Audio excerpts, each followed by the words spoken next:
আসসালামু আলাইকুম। রংপুর টাইমস থেকে নুসরাত বৃষ্টি বলছি। আওয়ামী লীগের মতোই কি তাহলে বিএনপিও স্বৈরাচার হয়ে উঠছে? মিটফোর্ড হাসপাতালে নৃশংসভাবে খুন হওয়া ভাঙাড়ি ব্যবসায়ী লাল চাঁদ ওরফের সোহাগ হত্যাকাণ্ডের রেশ কাটতে না কাটতেই এলো এক চাঞ্চল্যকর খবর। এই হত্যাকাণ্ডে জড়িত থাকার অভিযোগে যুবদলের ২ নেতাকে দল থেকে আজীবনের জন্য বহিষ্কার করা হয়েছে। একই সাথে তাদের বিরুদ্ধে কঠোর আইনি ব্যবস্থা নেওয়ার আহ্বান জানানো হয়েছে। বিস্তারিত জানাচ্ছেন আমাদের প্রতিবেদক।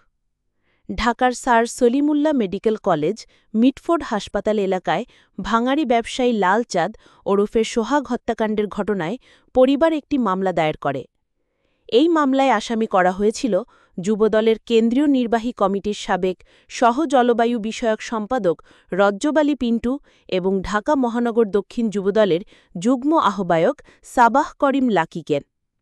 গত শুক্রবার ১১ জুন রাতে গণমাধ্যমে পাঠানো এক বিজ্ঞপ্তিতে জানানো হয়, রজ্জব আলী পিন্টু ও সাবাহ করিম লাকিকে তাদের প্রাথমিক সদস্যপদ সহ দল থেকে আজীবনের জন্য বহিষ্কার করা হয়েছে। একই সাথে তাদের বিরুদ্ধে কঠোর আইনি ব্যবস্থা নেওয়ার আহ্বান জানানো হয়েছে। বিজ্ঞপ্তিতে আরও বলা হয়েছে, বহিষ্কৃত এই ২ নেতার কোনো ধরনের অপকর্মের দায়-দায়িত্ব দল নেবে না।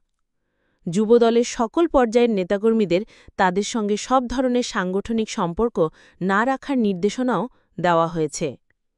যুবদল এই বিষয়ে আইন-শৃঙ্খলা বাহিনীকে কোনো রকম শৈথিল্য না দেখিয়ে প্রয়োজনীয় আইনি ব্যবস্থা নেওয়ার জন্য উদ্যত আহ্বান জানিয়েছে। অন্যদিকে বিএনপি-এর স্থায়ী কমিটির সদস্য সালাহুদ্দিন আহমেদও একই দাবি জানিয়েছেন। তিনি বলেছেন, অভিযুক্তদের আজীবনের জন্য বিএনপি বহিষ্কার করেছে এবং তাদের বিরুদ্ধে আইনানুগ ব্যবস্থা গ্রহণের জন্য সরকারের প্রতি আহ্বান জানানো হয়েছে। এই বহিষ্কার করলেই কি দলের দায় শেষ? এখানে কি কোনো সম্পৃক্ততা নাই দলের? এই ঘটনায় জড়িত বাকিদের কি দ্রুত আইনের আওতায় আনা সম্ভব হবে? আপনার কি মনে হয়? জানাতে ভুলবেন না। এমন আরও খবর পেতে রংপুর টাইমসের সাথেই থাকুন।